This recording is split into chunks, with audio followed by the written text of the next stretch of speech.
The following program covers the American Revolutionary War from the first actions at Lexington, Massachusetts in 1775 to the surrender at Yorktown, Virginia in 1781. On the bottom right is the date. Beneath that in light red is the monarch, King George III. Below him is the Prime Minister of Great Britain, Lord North. In April 1775, British General Thomas Gage is stationed in Boston with thousands of redcoats. Boston has been the center of discontent for several years now. A note about the city dot colors. This program will attempt to show how cities transferred from British to Patriot control. It's of course an approximation, but places that are mixed or contested will remain red until the Patriot side has clearly controlled that location. We will zoom into the Boston area. April 1775. In Boston, British General Thomas Gage is aware that rebel forces are gathering weapons and supplies at Concord, Massachusetts. Gage will have Lieutenant Colonel Francis Smith advance from Boston to Concord to secure the supplies. On April 18, 1775, Paul Revere and William Dawes ride from Boston toward Concord to warn of the imminent British redcoat advance. About midnight on April 19th, the British begin to cross over from Boston to Charleston. Revere is captured between Lexington and Concord, and Dawes is forced to turn back. However, a third rider, Samuel Prescott, makes it to Concord, warning the Patriots there of the approaching redcoats. In the wee hours of April 19th, the British have crossed over the Charles River. They advance from Boston towards Concord. They disperse militia at Lexington, Massachusetts, the famous shot heard round the world. The redcoats then advance on to Concord. At Concord, another firefight breaks out. The redcoats will turn around at this point. However, Minutemen gather as the redcoats return to Boston. The British sustain significant losses during their return to the city. We will zoom back out. The next day, April 20th, a similar action occurs in Williamsburg, Virginia. Virginia's loyalist governor, Lord Dunmore, captures supplies and weapons at Williamsburg. However, Virginia's patriots take notice and organize. May 10, 1775, Fort Ticonderoga on Lake Champlain in New York, which had been the scene of major fighting during the French and Indian War 2 decades before, is again the center of strategic importance. The fort falls to Ethan Allen. On the same day in Philadelphia, the Second Continental Congress is now in session. Congress is comprised of 12 colonies from Massachusetts in the north to South Carolina in the south. The Canadian colonies, Georgia and Florida, do not have delegates at Congress. It's important to remember that Florida at this time is part of the British Empire, as that region was secured from Spain following Britain's victory in the French and Indian War. The delegates elect John Hancock as President of Congress. We now have a new governmental head. John Hancock, President of the Second Continental Congress, is listed on the bottom right. Congress supports Artemus Ward's militia in Boston, and colonies are requested to send supplies towards militia there. May 25. In Boston, British reinforcements arrive to bolster Gage's increasingly fragile position. The reinforcements include British generals William Howe, Henry Clinton, and John Burgoyne. June 10, 1775. In Philadelphia, John Adams advises the Continental Congress to form a Continental Army. The conflict has grown from a Boston and frontier fort issue to a concern of all the colonies assembled in Philadelphia. June 12, near Machias in modern Maine, then part of Massachusetts, Patriots captured the British schooner the Margaretta. It is likely the first naval engagement of the Revolution and the first American victory at sea.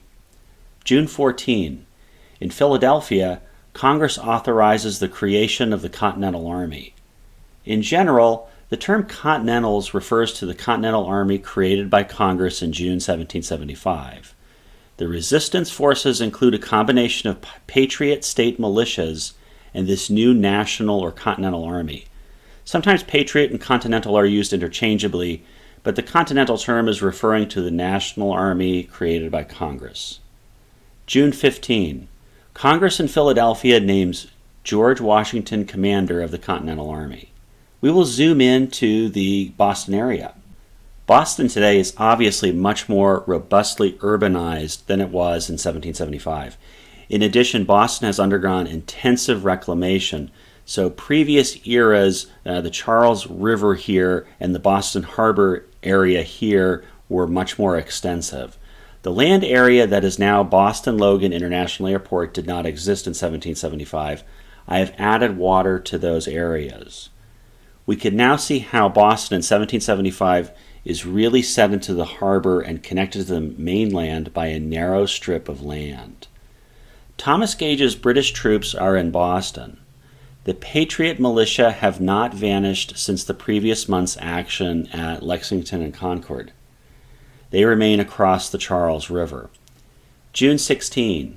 Massachusetts militia at Boston secure Breed's Hill and Bunker Hill. The militia are under Artemas Ward. June 17. Thomas Gage, having been held up in Boston for weeks, orders Lord Howe to attack Bunker Hill and Breed's Hill. The British cross the Charles River and strike the heights. The British dislodge the rebels from the heights, but it's a Pyrrhic victory, for the victory comes at a great cost. However, the rebels remain in position around Boston. We will zoom out to the northeastern colonies. This map is tilted northward to stretch the vantage point from Philadelphia to Quebec. Also in June 1775, while Ward is facing off against Gage in Boston, a second theater is opening for the Continentals. Congress is hoping to add the Canadian colonies to the Revolution. General Philip Schuyler is granted overall command of the invasion of Canada. Schuyler and General Montgomery will strike from Fort Ticonderoga in Upper New York against Montreal. From there, they plan to attack Quebec. We will zoom out to the wider colonies. Meanwhile, in June, Patriots make gains in Virginia. The Royalist governor of Virginia, Lord Dunmore, is forced from the land, taking refuge on a British ship. July 3, 1775. Near Boston, at Cambridge, Massachusetts, Washington is now on the field, commanding the Continental forces there. July 5. In Philadelphia, there are still enough moderates in Congress yet to hope for reconciliation. Congress adopts the Olive Branch Petition, which had been drafted by John Dickinson, who hailed from both Delaware and Pennsylvania. The Olive Branch Petition is directed to the attention of His Majesty King George in London. On July 6th, Congress approved a document titled Declaration of the Causes and Necessities for Taking Up Arms. This document is also to be sent to His Majesty and is largely authored by Thomas Jefferson and John Dickinson. Also in July, Georgia sends delegates to the Continental Congress in Philadelphia, raising the number of rebellious colonies to 13. We will zoom out to get a transatlantic perspective. At this time, there are two important shipments en route to Britain in the summer of 1775. One shipment has left Philadelphia for Britain. It contains the Olive Branch Petition and the Declaration of the Causes and Necessities for Taking Up Arms. Another shipment is en route from Boston to Britain. It contains the dead and wounded redcoats from the Battle of Bunker Hill and Breed's Hill, along with their widows and families. By August 1775, the Boston shipment of fallen redcoats and widows arrives before the Philadelphia shipment containing the Olive Branch Petition. King George III is furious. He declares the colonies to be in a state of open rebellion and sedition.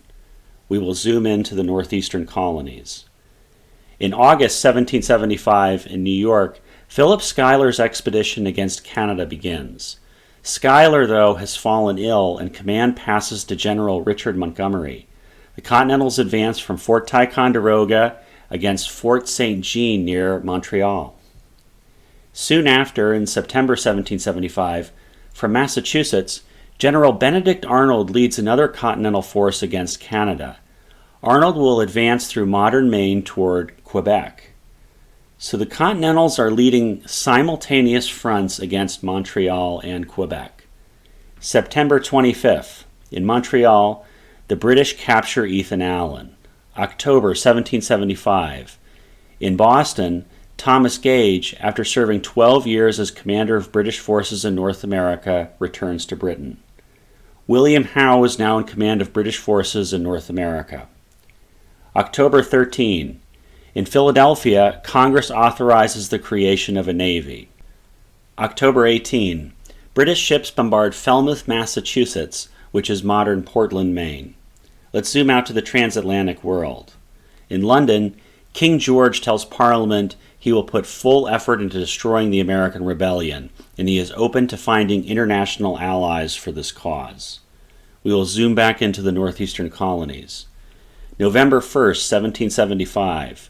In Philadelphia, Congress learns that His Majesty King George has refused the olive branch petition. Congress understands the monarchy views the colonies as existing in a state of open rebellion. By November 3rd, Montgomery secures Fort St. Jean near Montreal. Montreal is Montgomery's next target. Guy Carleton is the British general defending Canada, and he is at Montreal. Meanwhile, Benedict Arnold has advanced through much of modern-day Maine and is nearing Quebec. The long trek sees large losses due to desertion and disease. November 13th. Montreal falls to General Montgomery's Patriots. The local French Canadians, however, have no interest in joining the rebellion. British General Carleton escapes to Quebec City. About this time, Arnold is at Quebec. We will zoom out to the wider colonies.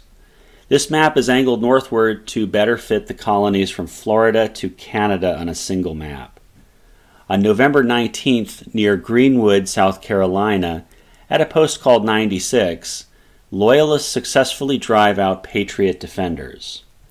Also in November, in Virginia, Royalist Governor Lord Dunmore states that the colony is in a state of open rebellion. He declares that slaves belonging to pro-patriot owners can earn their emancipation by serving the crown. Dunmore receives runaway slaves into Loyalist outfits. One famous regiment will be the Royal Ethiopian Regiment. December 1775. Up in Canada, the Patriot forces under Montgomery unite with Arnold near Quebec. Quebec is now besieged by the Continental forces under Montgomery and Arnold. On December 9th, back down south near Norfolk, Virginia, Patriots defeat Lord Dunmore's Loyalists and Redcoats at the Battle of Great Bridge. With the governor forced to sea and Virginia's Loyalists defeated, Virginia is now largely free of British rule. Williamsburg is now set in blue. December 22nd, Patriots strike the Loyalists near Simpsonville, South Carolina at the Battle of Great Cane Brake. The Loyalist hold on South Carolina country is quelled. It's important to remember that the Loyalists in these battles are American colonists, so battles between Loyalists and Patriots are Americans versus Americans. We will zoom back into the northeastern colonies. December 31. Up in Canada, Arnold and Montgomery launch an assault on Quebec. Montgomery is killed. Arnold is wounded. The British hold Quebec. General Arnold keeps his forces around Quebec and the siege continues. Also in December, at Fort Ticonderoga in New York, Henry Knox has a bold plan. He will attempt to transport over 50 artillery guns from the fort down the Hudson Valley and then across the mountains into Massachusetts in order to aid Washington's siege at Boston, a distance of some 300 miles. 1775 comes to an end. In January 1776, the British strategize for a new year. Lord Howe in Boston remains besieged. However, there are other ports besides Boston from which to conduct operations. Britain's focus in 1776 will shift to New York City. From there, Howe might advance north from New York City along the Hudson River, while a force from Canada under Carleton could use the St. Lawrence River to secure the Lake Champlain area. The hotbed of rebellion in New England would thus be isolated from the other colonies. However, the Continentals have their own plans. Henry Knox at Fort Ticonderoga in New York is en route to Boston with over 50 artillery guns. We will zoom out to the wider colonies. New Year's Day, 1776. Lord Dunmore's fleet bombards Norfolk, Virginia, firing on the rebels who have recently secured the port. On January 10th, North Carolina's royal governor, Josiah Martin, who, like Lord Dunmore in Virginia, had earlier been banished to sea, attempts to reassert British rule in the colony. From his ship near Wilmington, North Carolina, Governor Martin calls for loyalists to gather near Wilmington. At this time up north, Henry Knox is underway with his cannons. January 25th. Outside Boston, Henry Knox arrives at Washington's siege lines. He has successfully brought his artillery pieces from Fort Ticonderoga. The Patriots can now press the siege against Howe. January sees a major literary breakthrough. In Philadelphia, Thomas Paine publishes Common Sense. Thousands and thousands of copies are sold in 1776 alone. It can be said that the average American at this time is reading Scripture, Poor Richard's Almanac, and Thomas Paine's Common Sense. We will zoom out to the transatlantic world. February 1776. From Ireland, a large British convoy leaves for North Carolina in an effort to support the Loyalists who are gathering there in North Carolina. Let's zoom back to the colonies. February 27th. Near Wilmington, North Carolina, Patriots defeat Loyalist Highlanders at Moores Creek Bridge. North Carolina Patriots capture numerous weapons from the defeated Loyalists. North Carolina's Loyalists are defeated before aid can arrive from across the Atlantic. We will zoom into the Boston area. Howe is bottled up by Washington's army. Knox's cannons from Fort Ticonderoga have been set on Dorchester Heights. March 2nd, 1776. Knox's cannons bombard Howe's redcoats. March 17th. Howe has no choice but to evacuate the besieged city. We will zoom back out to the colonies. From Boston, Lord Howe's redcoats, along with local Loyalist citizens, withdraw to Halifax and Nova Scotia. Boston and Massachusetts at large is now liberated from British rule. But Washington is not going to sit on his laurels. He anticipates the British will move on to New York City next. Thus, Washington moves his continental forces from Boston toward New York City. At this time, Wilmington, North Carolina proves just as sour for the British as Boston. British ships arrive off Cape Fear, but find that the colony's Loyalists have already been largely defeated. General Henry Clinton is with this British force. Clinton has command of the Southern Theater, and he realizes the plans to secure North Carolina for Britain are off for now. Also in March, Abigail Adams wrote to her husband John Adams, who was in Congress at Philadelphia. She asked him to remember the ladies and be more generous and favorable to them than your ancestors. Across the Atlantic, back in Britain, another revolution is underway. The Scotsman Adam Smith publishes Wealth of Nations, and the philosophical foundation of capitalism is laid. April 1776. Hessian forces depart the British Isles for besieged Quebec. These German troops receive their name Hessians from the fact that many of them come from the German state of Hesse-Kassel, which was then centered at Wiesbaden, Germany. We will zoom back to the northeastern colonies. In April, Washington's army is arriving in New York City. May 6, 1776. At Quebec, Burgoyne arrives with reinforcements for the British defense. Arnold's siege cannot continue. The Continentals withdraw up the St. Lawrence River. We will zoom out.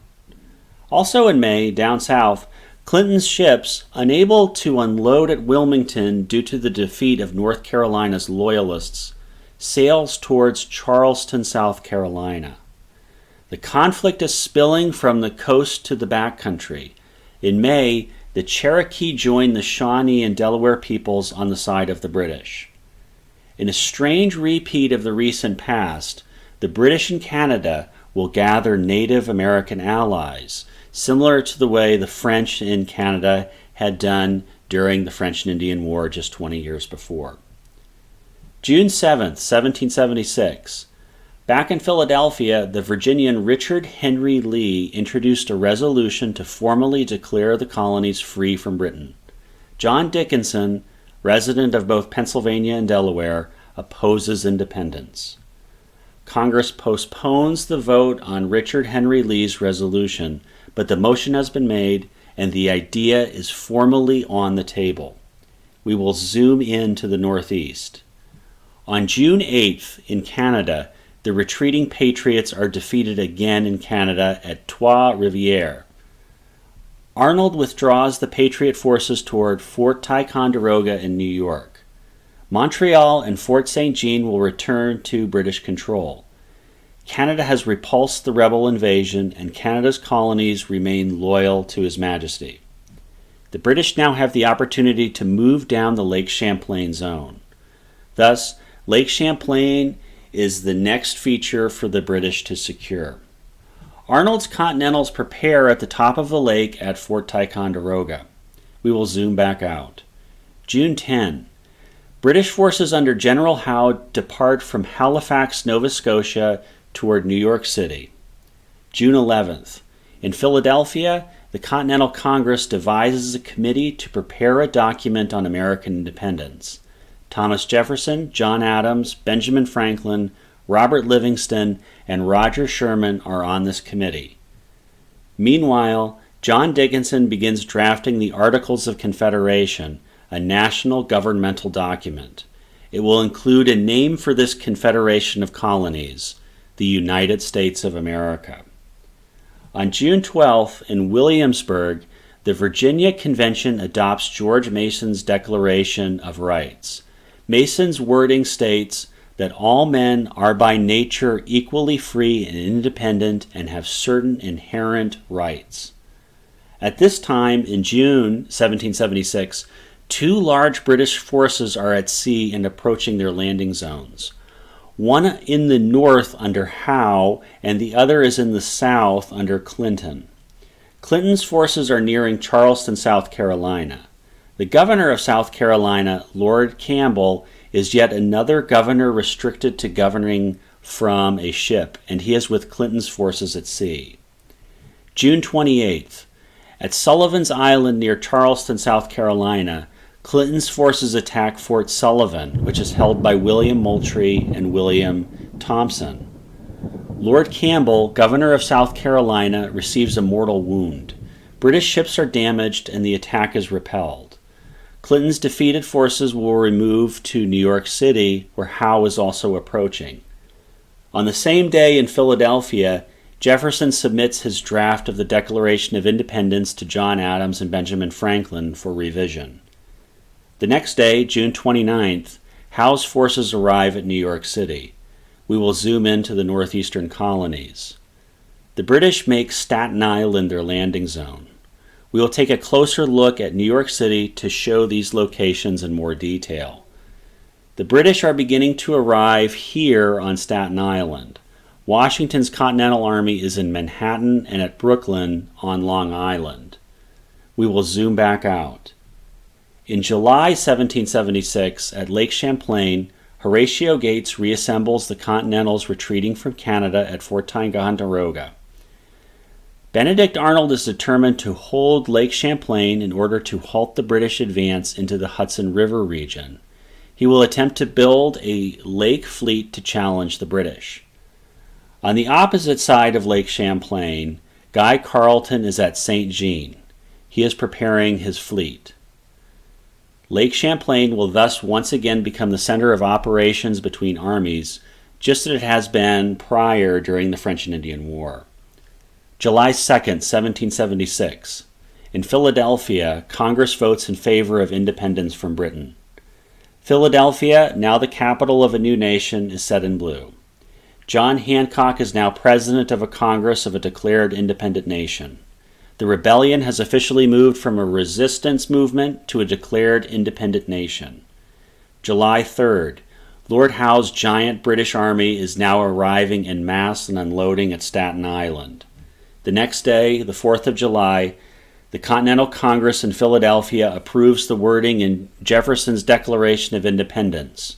We hold these truths to be self-evident, that all men are created equal and they are endowed by their Creator with certain unalienable rights, that among these are life, liberty, and the pursuit of happiness. The next day, July 5th, Howe's massive 30,000-man British and Hessian army is now established on Staten Island in New York City. We will zoom into New York City. Howe's British and Hessian forces are here at Staten Island. Washington's men are divided between the heights on Brooklyn and Manhattan. July 9th. In Washington's camps in Brooklyn and Manhattan, the Declaration of Independence is read. In Manhattan, a crowd, emboldened by the Declaration of Independence, tears down a statue of King George and melts it into thousands of musket balls. August 22nd, 1776. The British cross from Staten Island and land on Long Island to oppose Washington. The British advance to Flatbush in Brooklyn. On August 27th, Howe defeats Washington at the Battle of Long Island. Washington, as he has done so many times in his life, somehow escapes disaster. He retreats across the East River to Manhattan. We will briefly zoom out to the transatlantic world. In September 1776, in Philadelphia, the Continental Congress is in communication with France. We will zoom back in to New York City.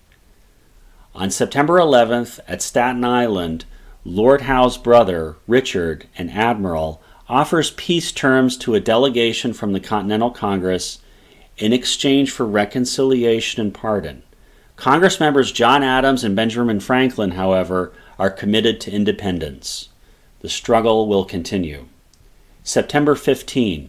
Howe crosses the East River to Manhattan. The next day, September 16th, the Continentals clash with British regulars at Harlem Heights in Manhattan. On December 21st, as New York City appears to be falling to the British, a suspicious fire breaks out, destroying hundreds of buildings. On the same day, the Patriot spy, Nathan Hale, is captured. The following day, September 22nd, Nathan Hale is brought to the gallows. He says, "I only regret that I have but one life to give for my country." Washington pulls northward. The British advance. By now, in October 1776, Washington has built new forts above New York City to protect against British ship movements up the Hudson River. These are highlighted here in blue. Fort Washington is in Manhattan. Across the Hudson River from Fort Washington is Fort Lee in New Jersey. However, on October 9th, 1776, British ships break through these Hudson River defenses. We will zoom out to the northeastern colonies. Guy Carleton will strike down from St. Jean to Lake Champlain. Benedict Arnold's fleet is waiting in the lake. October 11, 1776. On Lake Champlain, the British under Carleton defeat Arnold's gunboats at the Battle of Valcour Island. The British are in control of Lake Champlain, a successful beginning to their attempt to isolate New England from the other colonies. October 14, at Lake Champlain, with the Patriot fleet destroyed, General Arnold has no choice but to retreat to Ticonderoga. On the British side, Carleton believes that winter is too fast approaching, and he decides not to gamble away his gains. He winters at St. Jean. We will zoom back into New York City. On October 18th, Howe advances around Washington's flank by water to Pell's Point. Washington realizes he is in danger of being trapped. He retreats to White Plains, New York. October 28th, Lord Howe strikes Washington at White Plains. The Patriots are beaten. Washington retreats across the Hudson River. Let's zoom out to the transatlantic world. Also in October, Benjamin Franklin is en route to France. The new nation is in the process of gaining a European power for its cause. We will zoom back into New York City. November 16, 1776. In Manhattan, the British secure Fort Washington. The Patriots surrender a large garrison and lose a significant arsenal. On November 20th, the British secure Fort Lee. We will zoom out to the northeast. Washington retreats towards Trenton, New Jersey, pursued by the British. Also in November, in Iroquois country in Upper New York, the Mohawk warrior Joseph Brant asks warriors to join with the British. December 7, 1776, Washington crosses the Delaware River into Pennsylvania. Hessians hold Trenton, New Jersey. December 8, a large British force under Robert Pigot arrives at Newport, Rhode Island. Newport is strategically located between Patriot-held Boston and British-held New York. In December 12, 1776, in Philadelphia, the Continental Congress is alarmed at the proximity of the British. The fighting is coming too close for comfort. Congress flees to Baltimore. Christmas Day is a major holiday for the German Hessians posted at Trenton. Washington knows the Germans are likely celebrating and will be surprised. In the night, Washington crosses the Delaware River into New Jersey. December 26th, the Hessians are completely surprised at Trenton. 1,000 prisoners are taken.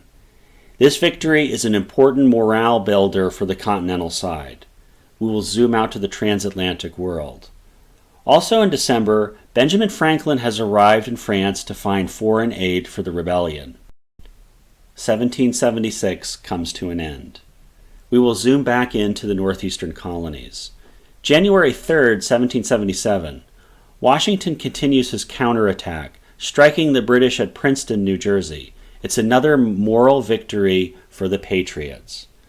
By January 7th, Washington retires to Morristown, New Jersey, where the Continental Army will winter.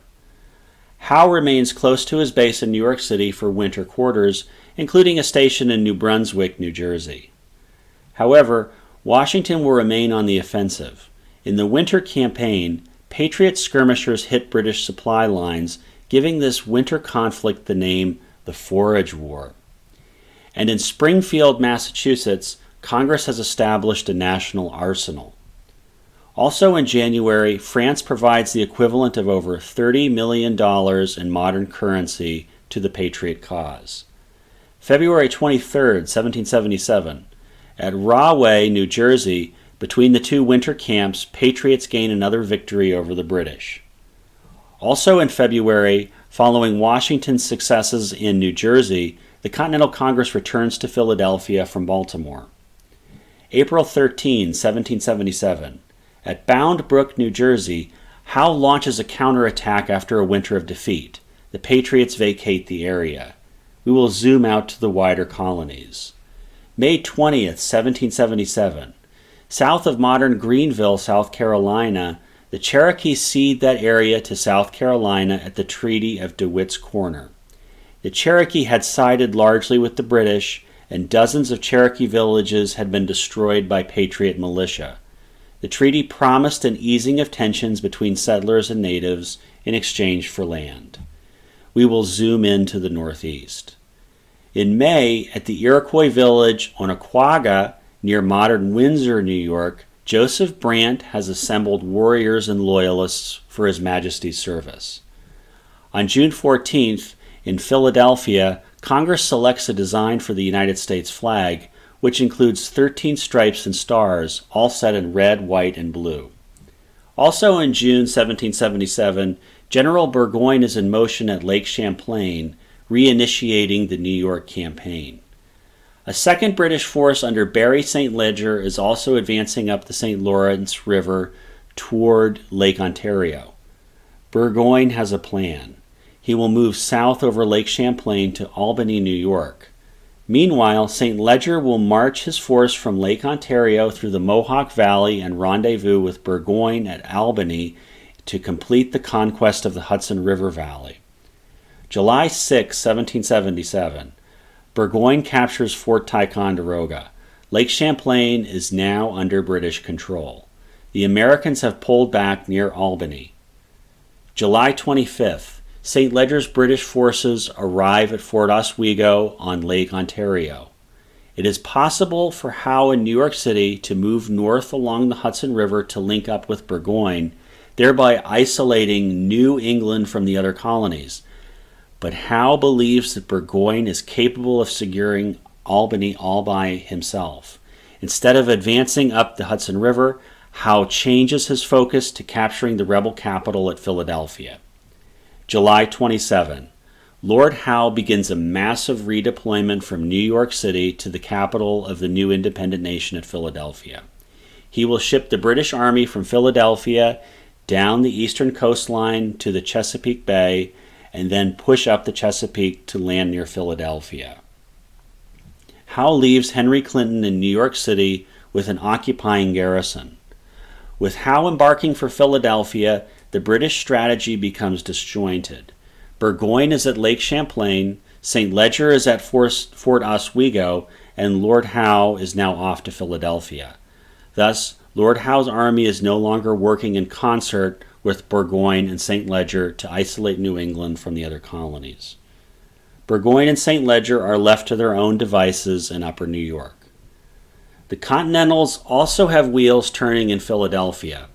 The professional French officer Marquis de Lafayette has arrived by now in Philadelphia, ready to serve the Patriot cause. Meanwhile, Burgoyne has advanced down Lake Champlain. We will zoom in to Saratoga, New York. Lake George is here. Lake Saratoga is here. The Hudson River is here. Here is a natural high ground called Bemis Heights. In July 1777, Continental General Philip Schuyler is at Fort Edward. Burgoyne is approaching from the north. On July 31st, Schuyler abandons Fort Edward and retreats south down the Hudson River. Both Lake Champlain and Lake George are now in British hands. The Hudson River is now in Burgoyne's reach. August 1st, 1777, Burgoyne advances southward toward the Hudson River, nearing Saratoga, New York. We will zoom back out to the northeastern colonies. By August 3rd, St. Leger has advanced to Fort Stanwix, sometimes shown as Fort Schuyler, which is at modern Rome, New York. The siege begins. This British force is aided by Iroquois warriors, including the Mohawk warrior Joseph Brant. August 6th, near Fort Stanwix at Oriskany, New York, a Patriot relief force under Herkimer is intercepted by St. Leger and his Iroquois allies. August 8th, St. Leger begins the bombardment of Fort Stanwix. We will zoom back to the Saratoga region. Schuyler has reassembled near Stillwater, New York. Burgoyne is at Fort Edward. In August, Burgoyne has detached German Hessians under Baum to seize supplies at Bennington, now in Vermont. August 16. At Walloomsac, New York, John Stark's Patriots strike the Hessians. Burgoyne's force takes a significant loss. We will zoom back out to the northeastern colonies. August 22nd. Benedict Arnold, following the Mohawk Valley from Albany, rescues Fort Stanwix from the British siege. St. Leger retreats to Fort Oswego. On August 25th, Lord Howe's force arrives near modern Elkton, Maryland. Also in August, Horatio Gates is the commander of the Northern Theater. Albany has been a center of Patriot activity in the Northern Theater. It is now the object of Burgoyne's capture, and it will be fiercely held by the Patriots. Albany is now set in blue. September 11, 1777. Near Philadelphia, Howe defeats Washington at Brandywine Creek near modern Kennett Square, Pennsylvania. Brandywine is the largest single-day battle of the American Revolution. Philadelphia is in danger of British seizure. We will zoom back to the Saratoga region. On September 13th, Burgoyne has advanced down the Hudson River toward the Saratoga region. Facing Burgoyne is the Continental General Horatio Gates at Bemis Heights. Gates stands in the way of the British advance on Albany. On September 19th, near Saratoga, New York, Burgoyne clashes with Horatio Gates at the Battle of Freeman's Farm. Benedict Arnold stops Burgoyne's advance. This is often referred to as the First Battle of Saratoga. We will zoom back out to the northeast. September 25th, Howe captures Philadelphia. The Continental Congress has fled the city. The capital of the new republic is in British hands. Congress leaves Philadelphia for York, Pennsylvania. The Continental Congress will remain in York during the British occupation of Philadelphia. Meanwhile, in New York City, General Clinton is conflicted. On the one hand, he wants to ensure the city is well defended. On the other hand, Burgoyne needs to help secure Albany. However, Clinton will advance men against the Patriot defenses on the Hudson River on the condition that New York is not threatened. October 4th, 1777. Washington counterattacks near Philadelphia at Germantown, but Howe repulses the Continentals. On October 6th, General Clinton has advanced up the Hudson River. Clinton secures both Fort Montgomery and, ironically, as we can see in a war between kinsmen, the fort named after a Patriot general, Fort Clinton. Up the Hudson, Burgoyne is also trying to crack through the Hudson defenses. We will zoom into the Saratoga region. On October 7th, Burgoyne will attempt again to secure Bemis Heights near Saratoga, New York. However, Gates still stands his ground. Benedict Arnold again stops the British advance. This is often referred to as the Second Battle of Saratoga. Burgoyne is stuck. He cannot crack through Gates's defenses. We will zoom back out to the northeast. Clinton has made progress up the Hudson River. However, he is still about 100 miles from Albany. Clinton is out of reach to support Burgoyne. Howe has requested reinforcements in Philadelphia. Clinton must now return to New York City and fulfill Howe's requests. Burgoyne is now alone at Saratoga. On October 17th, Burgoyne is out of options. He surrenders to Horatio Gates. It's the first time a British army has surrendered en masse. The British have lost their Northern Expeditionary Force. However, the British remain in a strong position at the rebel capital in Philadelphia. We will zoom into Philadelphia. Washington is near White Marsh, Pennsylvania. The British hold the city of Philadelphia. However, the Continentals control two forts below the city.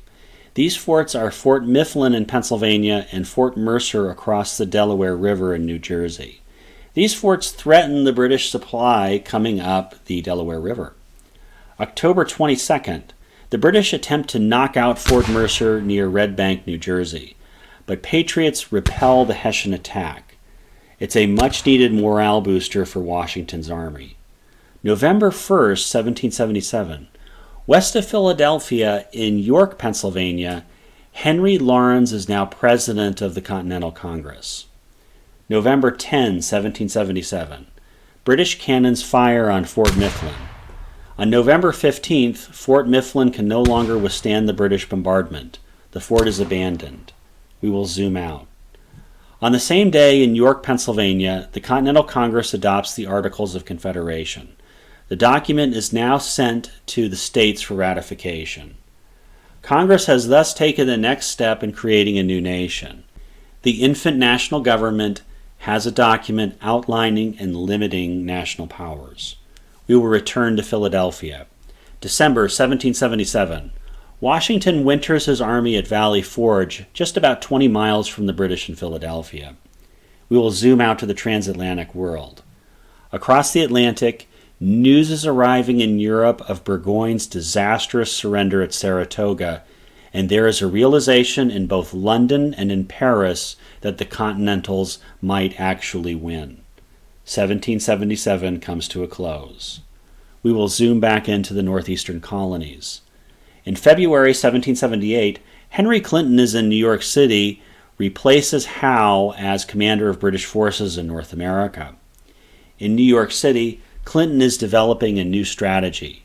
With Burgoyne's force defeated at Saratoga, Clinton essentially forgoes another attempt against rebellious New England. Instead, he will shift south. Even if the New England colonies are lost, it might still be possible to keep the cash crop colonies within the empire. The next day, February 6th, France officially recognizes the United States as an independent nation. France is now a public ally of the United States. In February at Valley Forge, Pennsylvania, Washington reports that his men are hungry and ill-clothed.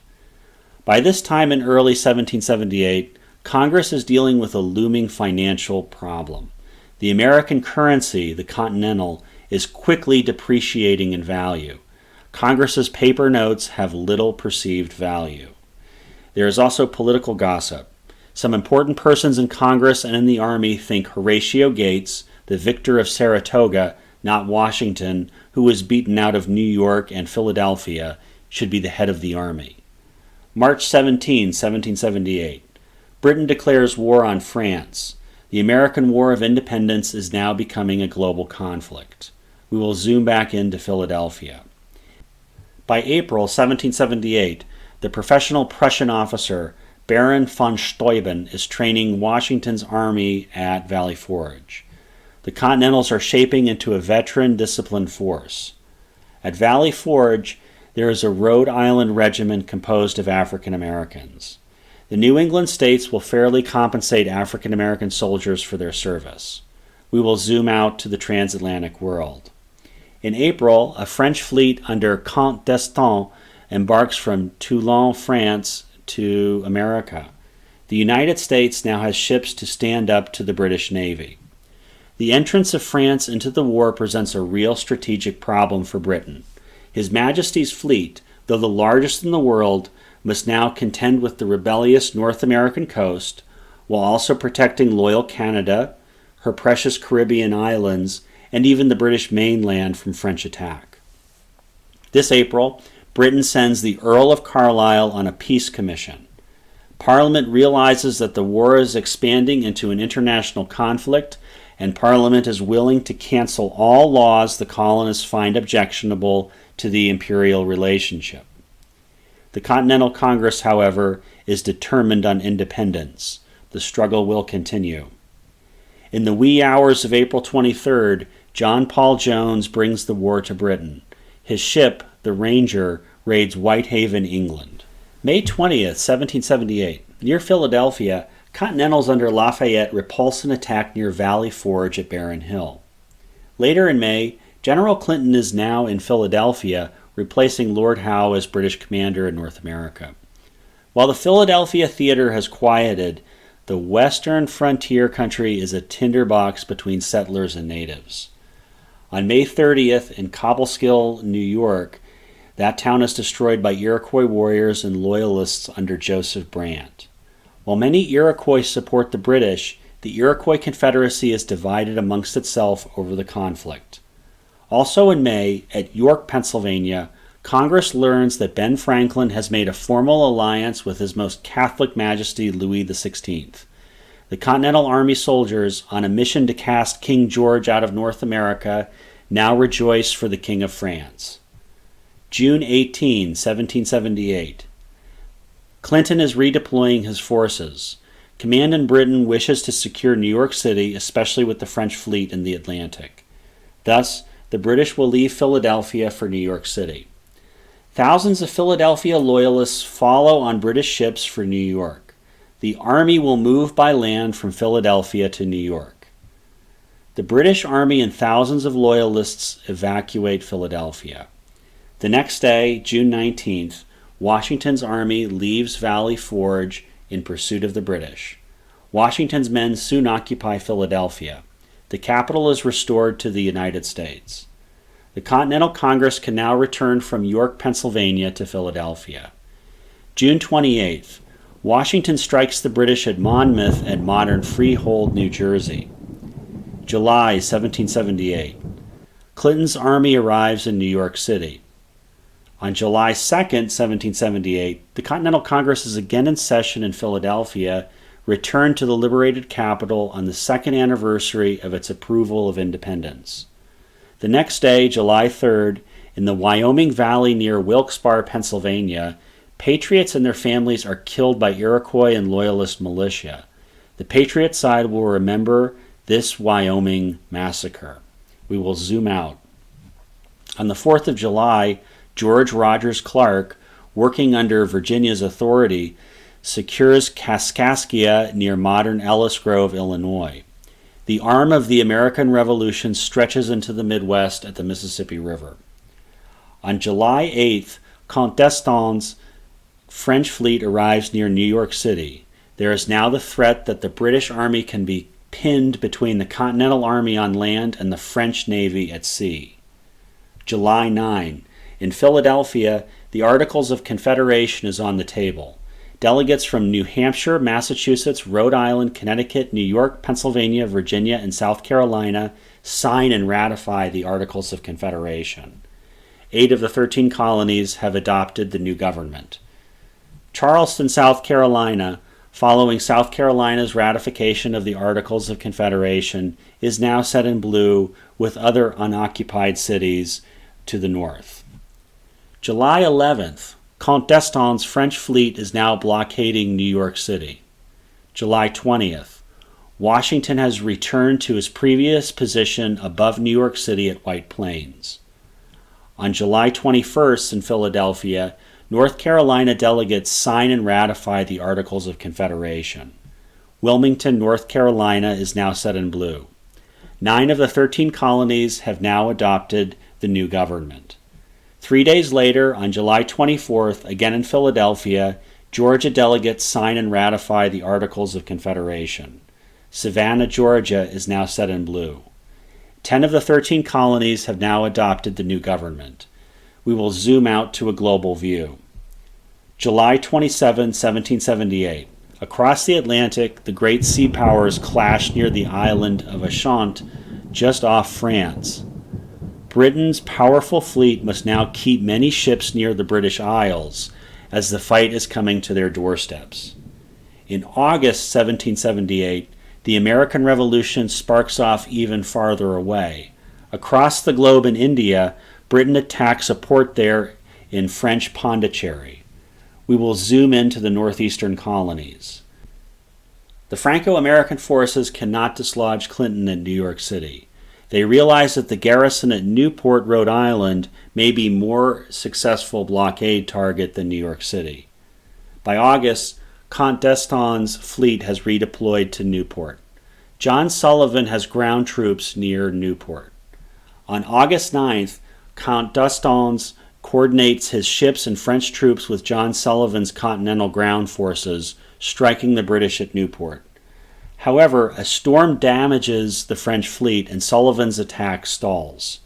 On August 20th, Count d'Estaing redeploys the French battle group to Boston for repairs.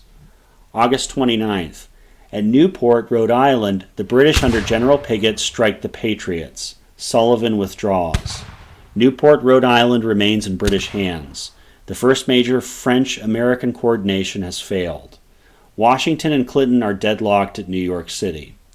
Thus, in the coming months, much of the conflict will shift to the backwoods country. In the context of the English-speaking world at this time, the Appalachian Mountain area is the West. In September 1778, Joseph Brant's Iroquois warriors and loyalists attacked German Flats, modern Herkimer, New York. However, on September 17th, at Patriot-held Fort Pitt, modern Pittsburgh, Pennsylvania, the Patriots sign a treaty of friendship with the Delaware, helping to quell native resistance in that region. So it's important to remember that different native tribes are taking different positions during the American Revolution. Some are allied with the British, while others are making peace with the Patriots. On October 8, 1778, Patriots under Colonel William Butler attacked Joseph Brant's base at the town of Onondaga near modern Windsor, New York. The town is destroyed. November 11, 1778. More native and settler violence occurs in Upper New York. Native Americans and Loyalists attack the town of Cherry Valley, New York. About this time in November, Count d'Estaing's squadron leaves the theater for the Caribbean. The Patriots are again without serious sea power. On November 26th in Philadelphia, New Jersey delegates sign the Articles of Confederation. 11 colonies have now adopted the new government. We will zoom out to the wider colonies. Meanwhile, during this November, General Clinton remains deadlocked at New York City against Washington. However, he has dispatched British forces under Archibald Campbell from New York City toward the south. Their target is Savannah, Georgia. Clinton will hold the major port city of New York while initiating a simultaneous southern strategy. The British will focus on securing major southern ports. From there, they hope to gain a footing in the south by joining with what they hope is a large loyalist population. On December 10, 1778, John Jay becomes president of the Continental Congress. December 17th, the British under Hamilton advance from Fort Detroit and secure Fort Sackville at Vincennes in modern Indiana. Christmas Day, Campbell's force nears Savannah, Georgia. On December 29, Campbell secures Savannah, capturing hundreds of Patriot militia. The Southern Theater is now active.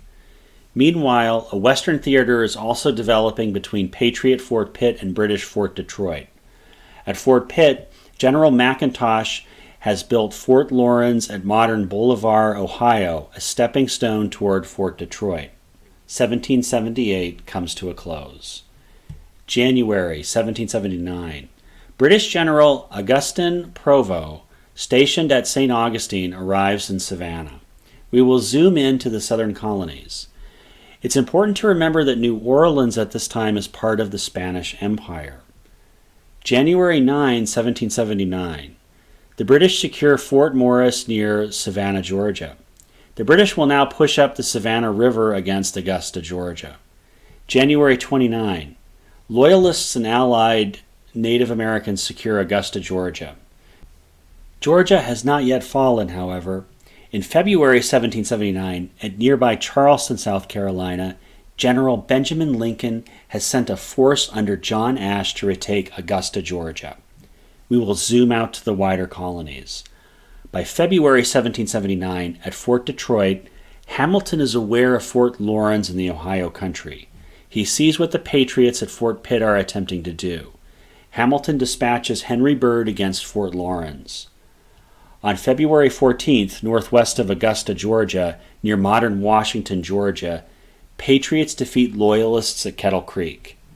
February 23rd, George Rogers Clark's Patriots attack Fort Sackville at Vincennes at modern Indiana. The western outpost is now in the hands of the Patriots. On the same day, Byrd's British and native force siege Fort Lawrence in the Ohio country. Meanwhile, February sees back-and-forth raids, bombardments, and property destruction in the region of New York City, near the large armies under Washington and Clinton. March 3, 1779.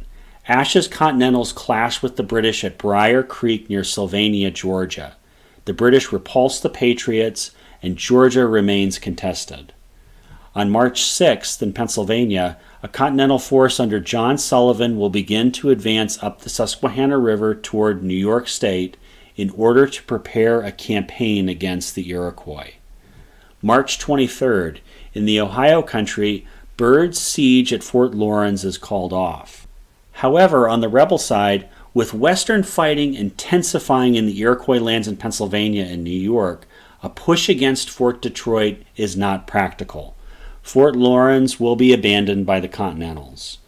We will zoom out to the transatlantic world. April 1779.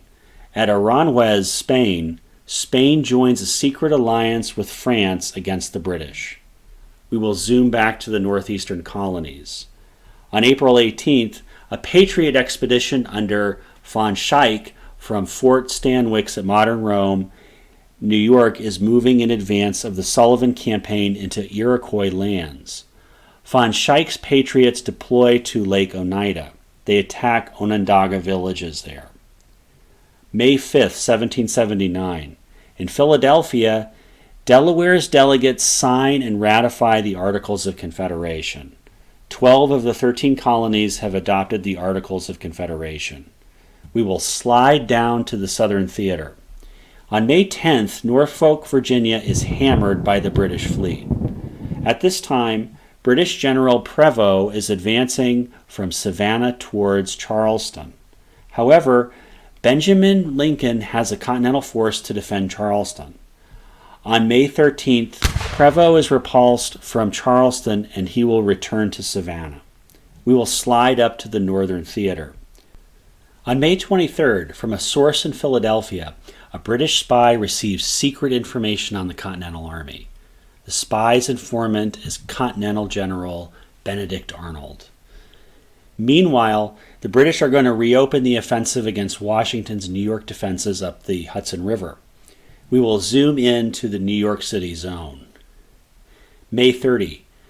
General Clinton advances up the Hudson River from New York City, securing the rebel post at Stony Point.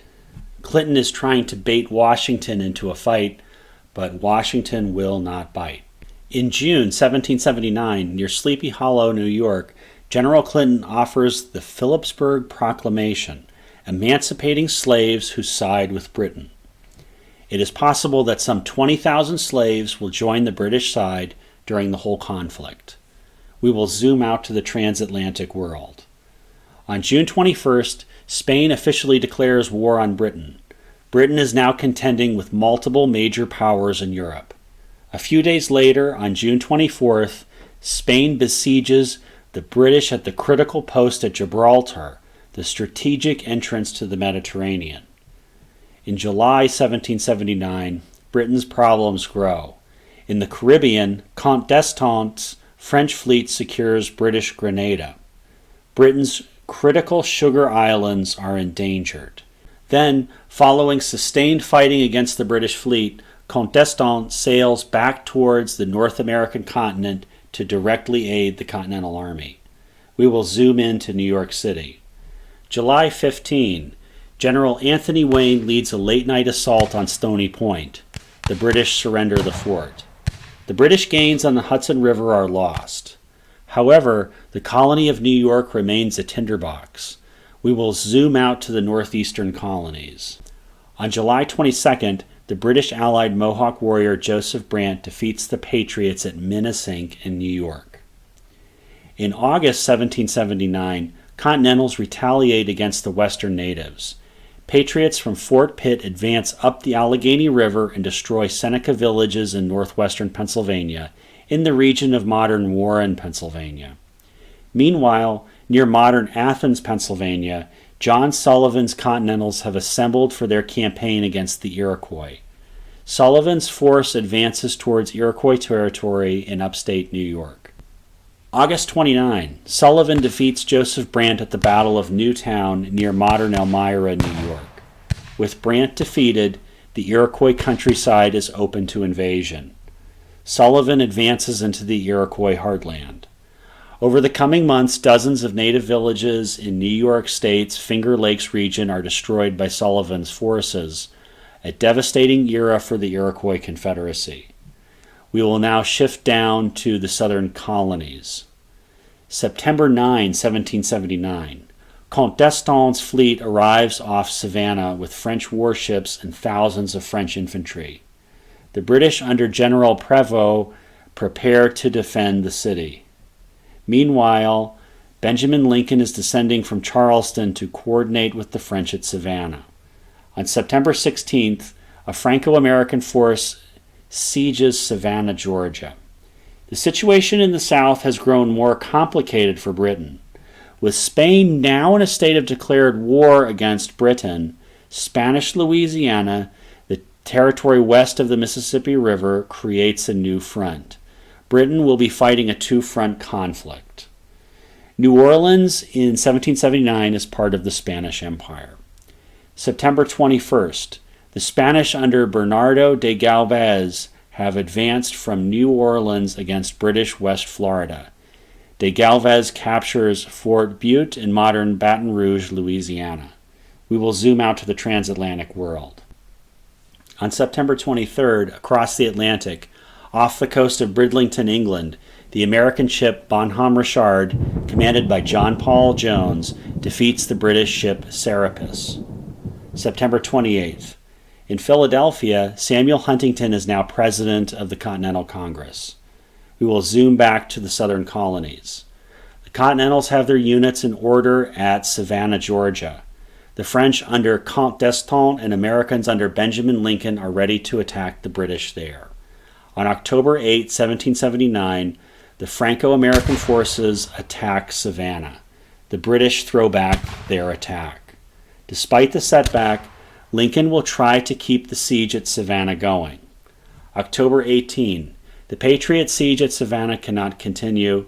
Savannah remains in British hands. Lincoln's Continentals return to Charleston. Count d'Estaing returns French ships to the Caribbean. We will slide up to the northern colonies. Meanwhile, British General Clinton in New York City has planned a counterattack in the South. The increasing efforts in the South will require significant numbers of men, including the garrison at Newport, Rhode Island. On October 25th, the British abandoned Newport, Rhode Island, which they had held for nearly 3 years. Rhode Island, like the other northern lands outside New York City, is now essentially liberated from British rule. With the exception of New York, which is locked in stalemate, the northern colonies by this time are liberated. It makes sense at this time that General Clinton will readjust to the South, where he hopes to find a larger loyalist base. We will slide down to the southern colonies. Also in October, in the Southwest, the Spanish General de Galvez secures Fort Panmure at modern Natchez, Mississippi. Spain is making progress in the reconquest of Florida, which it had held for centuries before losing it to Britain after the recent 7 Years' War. Britain now loses control over the lower Mississippi River. Spain can send supplies up the Mississippi and Ohio rivers to the Patriots. We will zoom out to the wider colonies. In December 1779, in the Northern Theater near New York City, Washington returns to Morristown, New Jersey for winter quarters.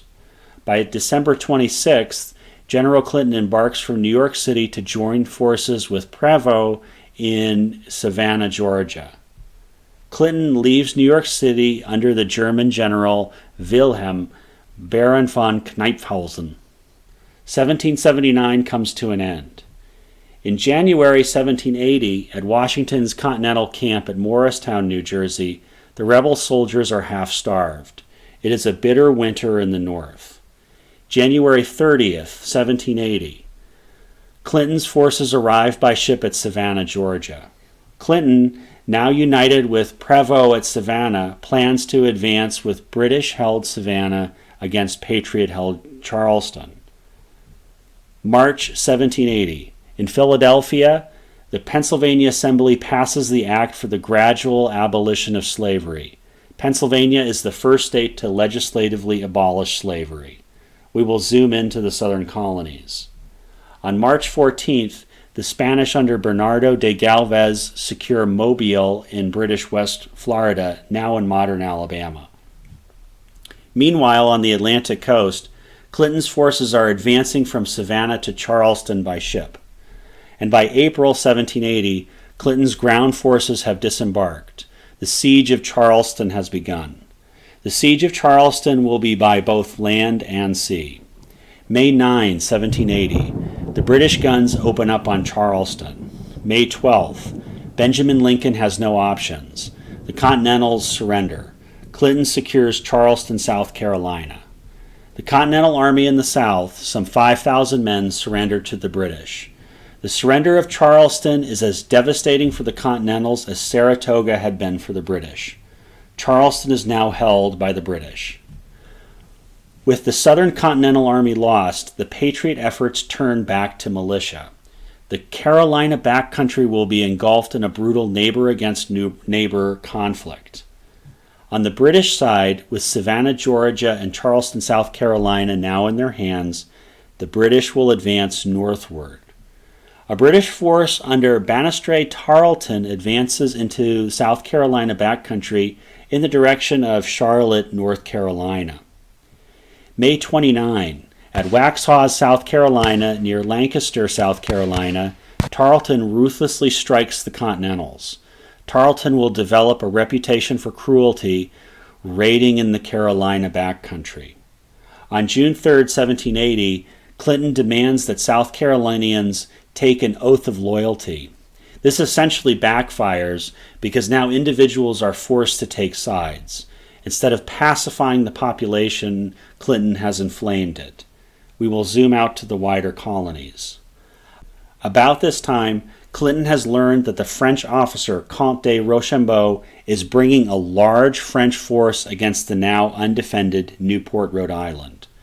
Clinton will leave the South and return to New York City.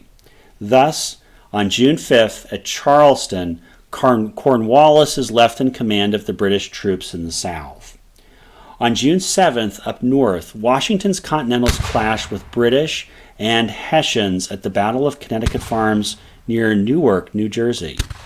Later in June, General Clinton has returned to New York City.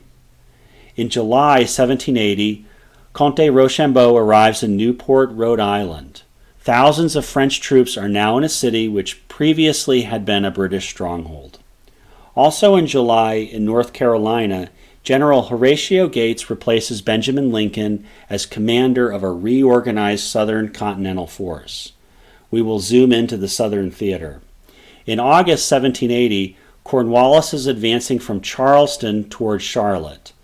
At the same time, Gates advances from North Carolina toward Camden, South Carolina.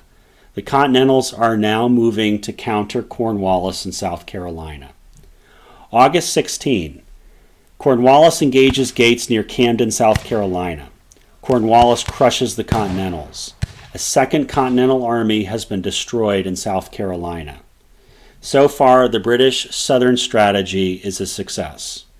In September 1780, the British seem to have control of Georgia and South Carolina. Cornwallis is advancing from Camden toward Charlotte, North Carolina. But the Patriots turned to guerrilla fighting.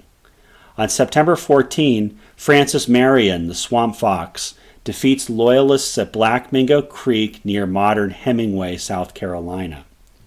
We will slide up to the Northern Theater and then zoom into the New York sector. Benedict Arnold has recently assumed command at West Point, New York, on the Hudson River. On September 21st, below West Point at Haverstraw, New York, Benedict Arnold meets with the British spy John Andre. Arnold agrees to hand over the rebel fortifications at West Point to the British in exchange for cash and a British officer commission. September 24th. Washington arrives at West Point. Benedict Arnold is absent from his post. Retrieved documents show that Arnold has been supplying information to the British. Arnold has already fled to the British lines at New York City. However, Andre is captured. October 2nd, 1780. In Tappan, on the New York-New Jersey border, Jean Andre is sent to the gallows. We will zoom out and slide back down to the Southern Theater. By now, Cornwallis is nearing Charlotte, North Carolina. On Cornwallis's left, there is a force of Loyalists on the western wing. The Loyalists find good ground at Kings Mountain in northern South Carolina, just west of Charlotte.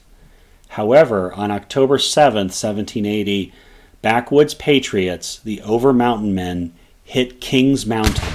The Loyalists are defeated. Cornwallis has lost a large Loyalist army. Cornwallis is now spooked by the backcountry. The British cancel their advance on Charlotte, North Carolina, and turn back into South Carolina.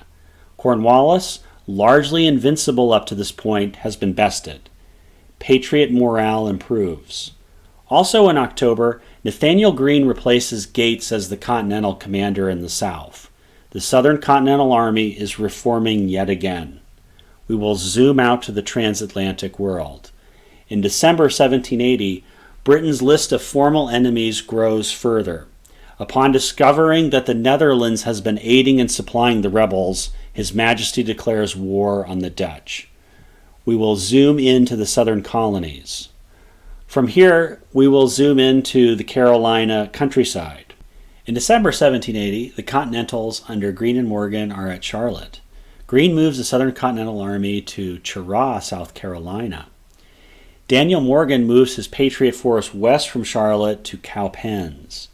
Meanwhile, Cornwallis has retreated southward to make winter camp at Winnsboro, South Carolina. 1780 comes to an end. In January 1781, up north, Washington has Lafayette redeployed to Virginia. Back in South Carolina, Cornwallis, with Tarleton on his left wing, is pursuing Morgan toward Cowpens. On January 17th, at Cowpens, near Chesney, South Carolina, Tarleton runs into a trap set by Daniel Morgan. The notorious Tarleton is smashed. The Patriots now have two solid victories in a row west of Charlotte, one at Kings Mountain the previous year, shown here in blue, and a second now at Cowpens. The momentum in the South is turning. However, Cornwallis continues his pursuit of Greene and Morgan. The army's now moving in the direction of Guilford Courthouse, North Carolina. We will zoom out to the wider colonies. March 1st, 1781. In Philadelphia, Maryland delegates sign and ratify the Articles of Confederation. All 13 colonies have now adopted the Articles of Confederation. The colonies now have a national government document. The colonies are officially, from their perspective, a new nation and are now called states. The United States has a formal national legislative document. March 9, 1781. General de Galvez Spanish force arrives at Pensacola, Florida. The British there are now besieged. We will zoom into the Carolina countryside. On March 15th, at Guilford Courthouse at modern Greensboro, North Carolina, Cornwallis and Greene clash. Cornwallis throws Greene from the field at a great cost to his ranks. Greene will recover his forces and move back toward Camden, South Carolina. Cornwallis, however, will advance toward Wilmington, North Carolina, in order to reconnect with supply ships. In April 1781, Cornwallis is in Wilmington, North Carolina, and Greene has arrived at Camden, South Carolina. While the main armies are separated, the region still has guerrilla fighting at this time.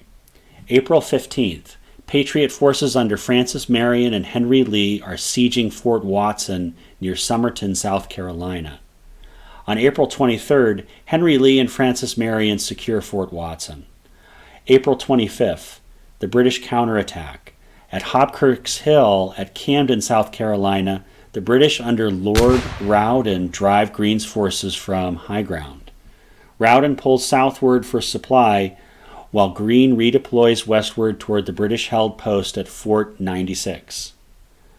This May, General Cornwallis advances from Wilmington, North Carolina, northward towards Virginia on foot. He is hoping to solidify a strong Virginia port as a naval stronghold to secure the Chesapeake. From there, General Clinton is hoping to redeploy Cornwallis to a larger port like New York City or Charleston. We will zoom out to the wider southern theater. May 8, 1781, de Galvez secures British Pensacola. British West Florida has lost another major port. On May 20th, Cornwallis is at Petersburg, Virginia. However, the Continentals are also in Virginia. Coming from the north is Lafayette to oppose Cornwallis. We will zoom out to the transatlantic world. Also in May, the French officer Rochambeau in Rhode Island requests support from Admiral de Grasse in the West Indies. Soon, de Grasse is moving toward the continent with his fleet, and Rochambeau will soon be advancing from Newport, Rhode Island to rendezvous with Washington's army in New York. We will zoom into Virginia. In June 1781, Virginia becomes a battleground. Cornwallis advances from Petersburg around Lafayette and around Richmond. Lafayette pulls back toward Culpeper to meet with Anthony Wayne's approaching reinforcements. Cornwallis turns toward Elkhead, Virginia. Tarleton breaks off and moves towards Charlottesville. June 4th, Tarleton's raiders hit Jefferson's hometown of Charlottesville, Virginia. Jefferson flees Monticello. We will zoom out to the wider southern theater. While much of the conflict is now converging on Virginia, the backcountry in the south is still the scene of back-and-forth action. Greene's Continentals are sieging Loyalists at Fort 96 near Greenwood, South Carolina. On June 5th, Augusta, Georgia is secured by the Patriots. On June 6th, Anthony Wayne joins Lafayette near Culpeper, Virginia. They could now pursue Cornwallis. On June 18, Loyalists have rebuffed Nathaniel Greene's siege of Fort 96. Greene withdraws. The conflict remains stalemated in the south. However, gears are turning in the north. We will slide up to the northern colonies, which will include Virginia on this map. On June 19th, Rochambeau is moving his 5,000 French troops out of Rhode Island to link with Washington and New York. We will zoom into the Virginia theater. By June 20th in Virginia, Lafayette has pursued Cornwallis from Charlottesville into the Richmond area. June 25th. Lafayette continues to pursue Cornwallis down the peninsula toward Williamsburg. July 6, 1781. Near Williamsburg, Lafayette and Anthony Wayne are rebuffed by the British at Green Spring, Virginia. We will zoom back to the northern colonies. Also on July 6th, Rochambeau has linked up with Washington's army at Dobbs Ferry, New York. July 7, in Philadelphia, Thomas McKean is now president of the Continental Congress. Also in July, Cornwallis is instructed by Clinton to find a suitable place along Virginia's coast that can support naval operations. The British Army needs to coordinate with His Majesty's fleet. Cornwallis chooses Yorktown, Virginia. August 1st, 1781. Cornwallis has redeployed to Yorktown, Virginia. On August 14th, back at Dobbs Ferry, New York, Washington learns that the French Admiral de Grasse's fleet is en route to the Chesapeake Bay region. Washington will plan to trap Cornwallis between the Franco-American Army and the incoming French fleet. Washington and Rochambeau are now about to begin a major redeployment, moving from the New York City sector southward toward the Chesapeake. About this time, de Grasse's French fleet is nearing the Chesapeake. On August 30th, de Grasse's fleet is in the Chesapeake. September 1st, 1781. Clinton is responding to the French presence in the Chesapeake. A British fleet under Admiral Graves sets out from New York City to engage de Grasse in the Chesapeake. On September 3rd, Washington and Rochambeau are in Philadelphia. On September 5th, guns roar in the Chesapeake between de Grasse's French ships and Graves' British ships. De Grasse throws back the British ships. De Grasse maintains a hold on the Chesapeake. Cornwallis is without supply. On September 6th, Washington and Rochambeau are embarking on ships at Elkton, Maryland, and at Baltimore. The army will travel by water down the Chesapeake, which is protected by the French fleet. By September 30th, Washington and Rochambeau's forces arrive at Williamsburg, Virginia. Cornwallis is now sealed in from all sides. We will zoom into the Yorktown region. October 1781. Cornwallis is now besieged by land and sea. Cornwallis is at Yorktown here. Washington's Franco-American army is in position. The American army is here under Benjamin Lincoln, and the French army under Rochambeau is here. Further out, de Grasse is blockading the sea. October 6th. The Franco-American siege line is being fortified here. October 9th, the siege line is complete. Washington and Rochambeau now have cannons in range of Yorktown. The bombardment begins. On October 11th, the Franco-American siege line is advanced closer to Yorktown here, near point-blank range. October 14, Alexander Hamilton leads men into action, capturing Cornwallis's flank. On October 17th, Cornwallis offers Washington a cessation of hostilities to discuss the British surrender. October 17th happens to be the 4th anniversary of Burgoyne's surrender at Saratoga. October 19th, Cornwallis officially surrenders to George Washington. Yorktown will be the last mass surrender of a large British force until World War II. When word of the surrender reaches Parliament, the British government will look to negotiate peace. So the British colonial story in the future United States ends at Yorktown, Virginia, just 15 miles from where it all began at Jamestown, 174 years before Cornwallis's surrender.